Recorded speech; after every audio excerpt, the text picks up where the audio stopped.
Hi friends, जय हिंद, नमस्कार। स्वागत है आपका पुनः हमारे यूट्यूब चैनल में। जैसा कि आपको ज्ञात है कि मैं पिछले कुछ दिनों से वीडियो नहीं बना पा रहा था क्योंकि अपने विद्यालय में हम लोग शिक्षण संबंधित कार्यों में बहुत ज़्यादा बिजी हो गए थे, तो इसलिए मैं कोई वीडियो नहीं बना पा रहा था। लेकिन आज मेरा वीडियो बनाने का मुख्य कारण ये है कि प्राण से रिलेटेड जो भी प्रॉब्लम है या एचआरएमएस से जो भी रिलेटेड प्रॉब्लम है या सैलरी से रिलेटेड जो भी प्रॉब्लम है वो सारी चीज़ें, चूँकि मैं खुद टीआर 3 का शिक्षक हूँ और आप लोग भी बहुत साथी मेरे टीआर 3 से जुड़े हुए हैं, तो कई सारे लोगों को प्रॉब्लम फेस करने पड़ रहे हैं कि बहुत सारे लोगों का प्राण अप्लाई किया फिर रिजेक्ट हो गया, वापस प्राण आया, फिर एचआरएमएस ऑनबोर्डिंग अभी तक नहीं हुआ, कुछ लोग का हो गया। इसी विषय पे मैं बात करना चाहूँगा क्योंकि खुद मैं इस मामले में बहुत ज़्यादा परेशान हो चुका था। अब जाके मेरा सारा प्रॉब्लम सॉल्व हुआ है।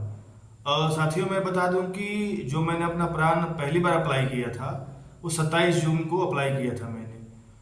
तो अप्लाई करने के बाद मैं वेट कर रहा था कि मेरा प्राण नंबर वगैरह हमको मिल जाएगा, लेकिन 17 जुलाई को 5:30 बजे मॉर्निंग में मेरे को मेल आया कि आपका प्राण रिजेक्ट हो चुका है। वो मैं मैसेज, जो टेक्स्ट मैसेज भी आया था उसको मैं लगा दे रहा हूँ आपके, आप लोग देख लीजिए, ऐसा मैसेज आता है उस पर। आने के बाद मैंने क्या किया कि उसमें जो कारण लिखा था वो डॉक्यूमेंट इशू का कारण लिखा था। तो मैंने जो गलती की थी, मैं नहीं चाहता कि वो साथी की टीआर 3 का या टीआर 4 का नेक्स्ट जो वैकेंसी है उसमें कोई गलती करे। उसमें एक जगह लिखा रहता है लास्ट में कि डॉक्यूमेंट अपलोडेड में कि ज्वाइनिंग लेटर आप अपना अपलोड करें। तो मुझे जहां तक पता था कि ज्वाइनिंग लेटर में जो हम लोग का पदस्थापना पत्र है या योगदान पत्र है उसी को डाउनलोड कर वहां पे डाउनलोड करके लगा देना है।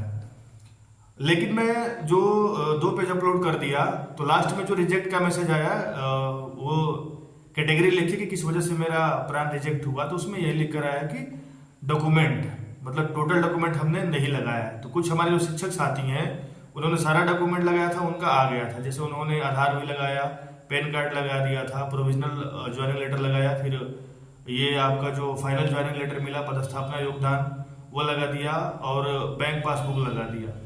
तो उनका रिजेक्ट नहीं हुआ, मैक्सिमम लोगों का प्राण नंबर बनकर आ गया। तो चूंकि मैंने केवल 2 ही चीज लगाया था, पदस्थापना और योगदान, जैसा कि उसमें क्लियर लिखा है कि आप अपना ज्वाइनिंग लेटर ही उसमें अपलोड करें, इसलिए मैंने केवल 2 लेटर लगाया। यही कारण था कि मेरा रिजेक्ट हो गया। तो 17 तारीख को मेरा रिजेक्ट का मैसेज जैसे ही मॉर्निंग में मिला, मैं सुबह 9-10 बजे जाके उसको वापस अप्लाई कर दिया।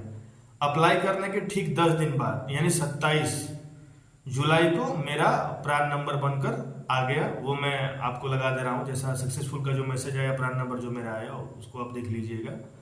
वो बनने के बाद हम लोग लगातार वेट कर रहे थे कि एचआरएमएस ऑनबोर्डिंग नहीं हुआ, क्योंकि गवर्नमेंट इस बार खुद से एचआरएमएस ऑनबोर्डिंग कर रही है। तो हम लोग काफी चिंतित थे और काफी वेट कर रहे थे, क्योंकि बहुत सारे जिलों का सैलरी भी आ गया, एचआरएमएस ऑनबोर्डिंग भी हो गया। चूंकि हमारा डिस्ट्रिक्ट बक्सर है तो यहाँ जो भी चीजें हो, यहाँ थोड़ा स्लो प्रोसेस हो रहा है, जो भी हो रहा है। तो उस वजह से हम लोग का अभी ऑनबोर्डिंग नहीं हुआ था। तो मेरा तो चूंकि रिजेक्ट हुआ था, ये कारण था।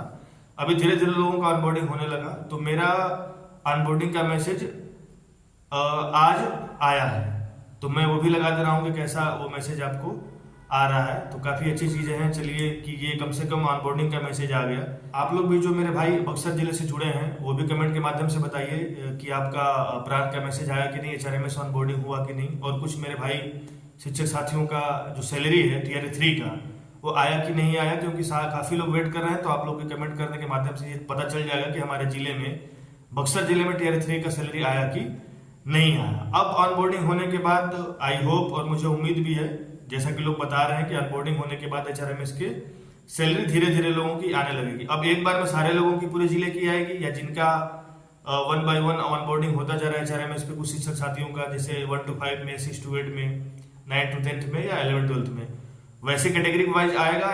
एक बार सबका होने के बाद एचआरएमएस में आएगा, ये तो अब देखने वाली बात होगी। खैर, हम लोग सब लोग प्रतीक्षा कर रहे हैं। हमारे कुछ जान पहचान में शिक्षक साथी भी हैं जिनका ऑनबोर्डिंग मेरे से 2-4 दिन पहले हो गया था, क्योंकि उनका प्राण जनरेट जो था वो पहले मेरे से हो गया था, क्योंकि उन्होंने सारा डॉक्यूमेंट अपलोड किया था, उनका रिजेक्ट नहीं हुआ था।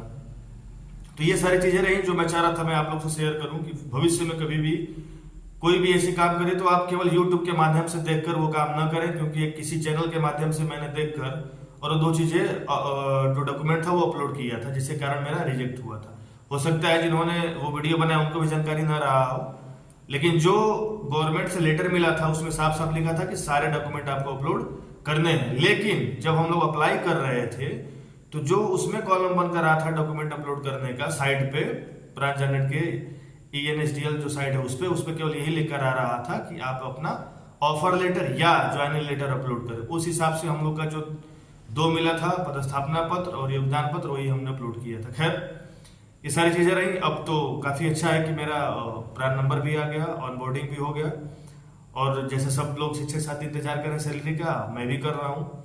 अब देखा जाए कि हम लोग की सैलरी कब तक आ जाएगी, क्योंकि बहुत ज्यादा लेट हो गया। हम लोग 15 मई से ज्वाइन किए हैं, तो उधर मान लीजिए आप 15 दिन, इधर 1 महीने, इधर लगभग 2.5 महीने से ऊपर का दिन हो गया। यही मेरी बात थी जो कहने के लिए मैं आया था। अब वेट किया जाए, और जो भी शिक्षक साथियों कमेंट के माध्यम से बताएं कि आप लोग का प्रान नंबर बना कि नहीं बना, ऑनबोर्डिंग हुआ कि नहीं हुआ। जय हिंद, नमस्कार।